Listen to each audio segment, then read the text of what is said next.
We're here to take you on a journey of a story that not many people know about. This story happened in 1837, and it is the explosion of the Union Ferry. My name's Alice. I work at the Minerva pub, just behind me. It was early morning, the 7th of June, and I was working in the pub as normal.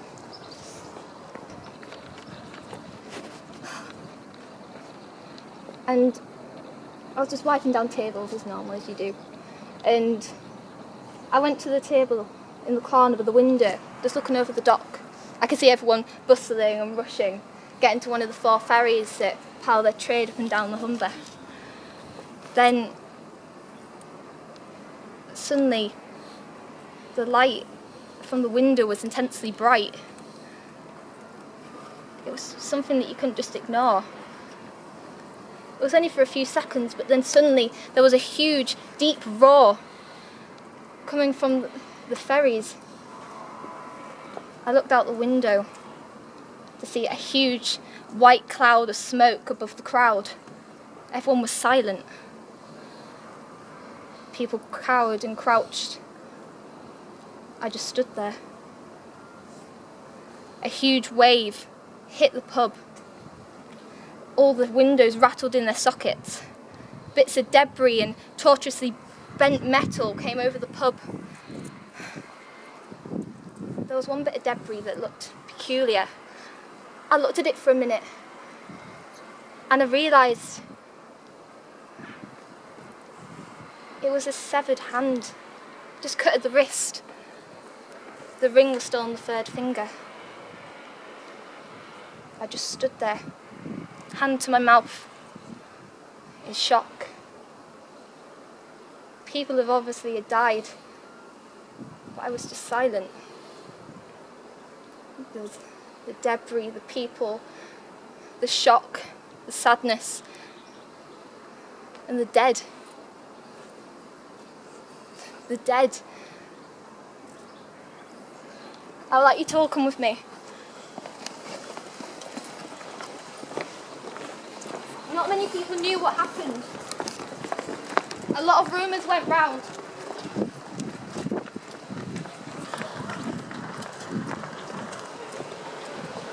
Some people thought it was a man, the engineer of the boat. Some people had other ideas.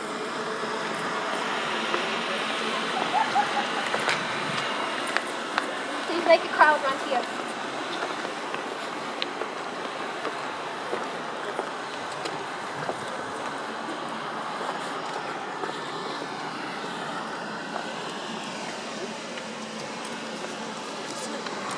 Anyway, what you're reading? Oh, you know about the Union Ferry? The explosion that happened last week? Yeah, that's the one. Yeah. I heard about that. Fancy a boat surrounded by water setting on fire. Well, does anyone know how it happened? I heard 30 people died. I heard nobody died. Yeah, a boat exploded and everyone got slightly singed, didn't they? Of course Well, people died. When I was running. Go on then, what you read? Well, I got told by Psycho Sue that apparently she placed a gypsy curse on it. A gypsy curse? Yeah, that can happen. Being more realistic, I heard from Scatty Lane, who heard from Darren. You know Darren? Darren. Little Darren, the one who sells the stolen butcher shop meat. Dodgy Darren! Yeah, well, she heard from him, who'd heard from one of his customers, that it was a bomb. A bomb? Yep. Really? Who's going to get hold of a bomb around here? Well, I don't know, do I? You two need to stop listening to rumours. It's going to get all your brain mashed up. Go on then, how do you think it happened? Yeah, come on then. Aliens. Aliens, really? Seriously? Of course not, I'm taking the piss. I just thought I'd join in with the idiocy. Hey, Jenny is not an idiot. And neither's Danielle. Wow. Well, I did do that haircut. You said it looked nice. Well, anyway, does anyone know how it actually happened, or are we just listening to rumours? I think we're just listening to rumours. I heard it was that guy. What's his name? That scrawny looking guy. The one that always wears that hat. Goes by the name Oh, Thomas Jackson. Yeah, him. Well, He was on the boat. No, he wasn't. I heard he was. Well, it doesn't matter now, does it? We just need to find out what's going on to see if we can find him anywhere. definitely. Wait, isn't that Thomas Jackson over there? Oh, well, that's convenient. Let's go ask him, shall we? Yeah!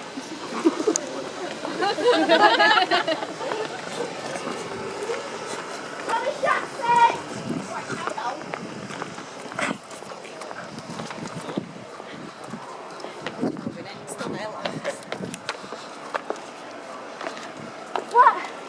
What happened on that boat? Are you talking about the Ferry Union explosion? That's the one. Yeah. Oh, it's not a day I like to remember, but it was a cloudless June morning. I just helped my family, my wife and my 6 children, across the Union deck, and, well, me and my 2 sons were stood out looking at the ocean, ready for adventure to go where we were to move. And I had this strange, unsettling sound. It was like rivets flying from iron. And upon hearing it, I just felt there was something wrong. Something wasn't right. So I grabbed my sons, I shielded them with my body, and I prayed to God we would survive. Whatever it was. Only a moment later I found out what it was. It was the ship. The ship exploded.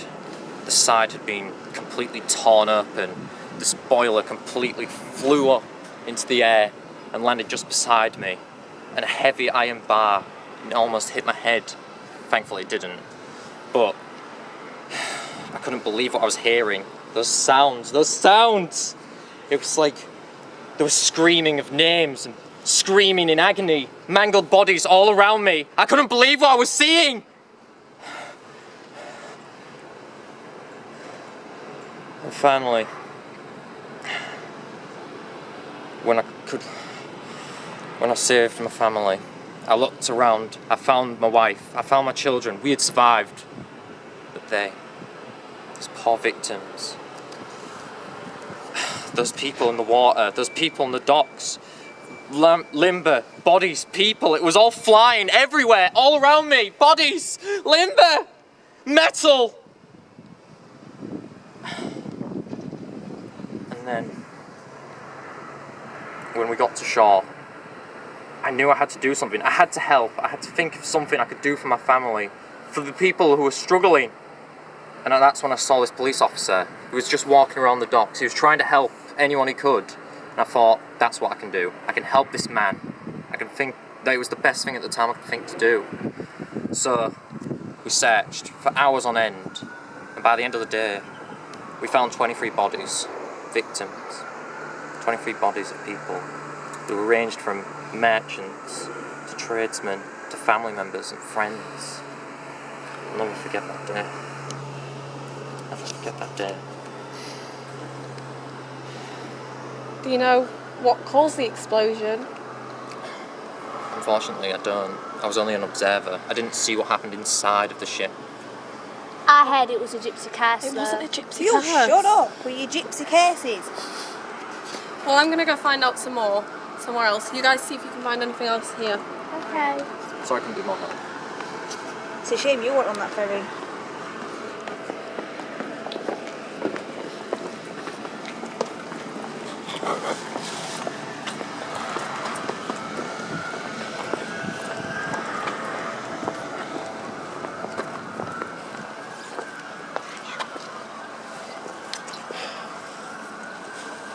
I'm waiting for a bus.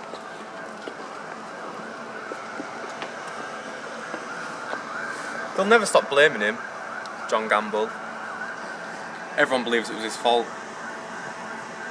Everyone says, why did he let the valve build up so much pressure that the boiler exploded? Why didn't he take care of the boiler? Why didn't he warn people that it was going to explode, but he managed to get out on time himself? How did a man in the boiler room survive yet everyone on deck died? It'll always be his fault. Everyone will blame him.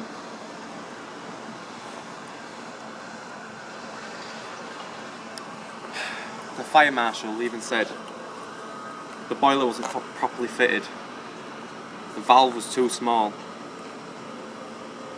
It was way overused. It was like a three-legged donkey pulling a cart. The boat couldn't handle it. But everyone's just going to blame John. It'll always be his fault.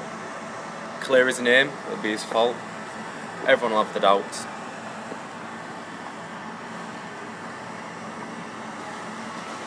My bus is here.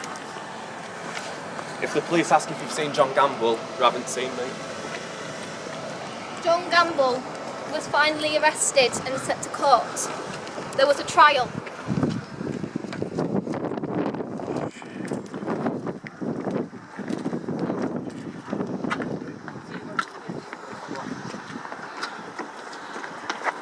Court is now in session.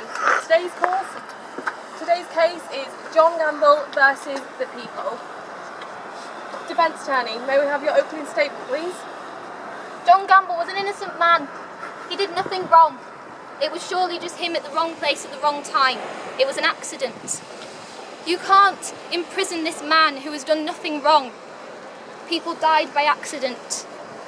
It was not his fault. He's a murderer! Order in court. Prosecution, may we have your opening statement, please? Yes, you may. You see, John Gamble managed to get out of the boat before it exploded. Yet he didn't have time to warn everyone on the boat that it was going to explode. That doesn't sound like a victim to me. You see, John Gamble is guilty, and I'm going to prove that. Yeah, prove it! Defence attorney, do you have any witnesses to call to the stand? Yes, I'd like to call to the stand Thomas Jackson.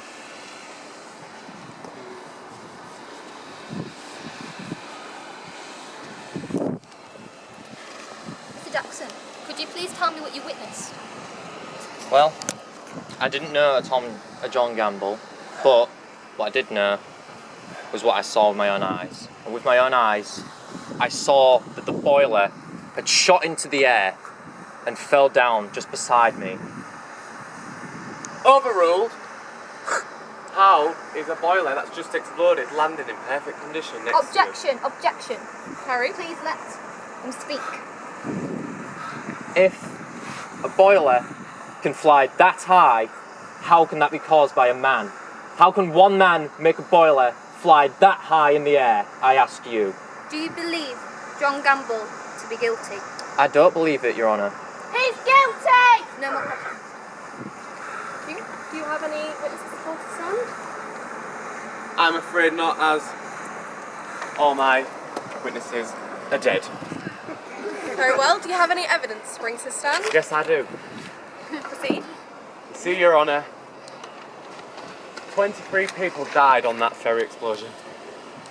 Mr. Chatterton drowned. Mr. Joseph Matthews drowned.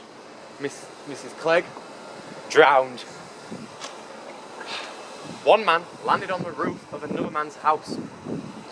A child, 14-year-old child, Bland was his name, drowned. His face was caved in. Miss Alice, her face was caved in, her nose was caved in. Your her head Honour, was what does crushed. this have to do with the fact that John Gamble was guilty? John Gamble caused those deaths. That isn't true, and I do not believe it. He was a is good true. friend.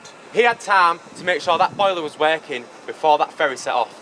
Did he not? John Gamble did not cause I any don't of think he this. caused it. It's surely an How could anyone accident. cause something Order in that... the court. John Gamble was in charge of maintaining the boiler.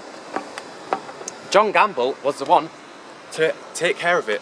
I believe that he was neglectful and caused those deaths. Yeah! And would you like the sentence to be murder or manslaughter? All of the above. All of the above.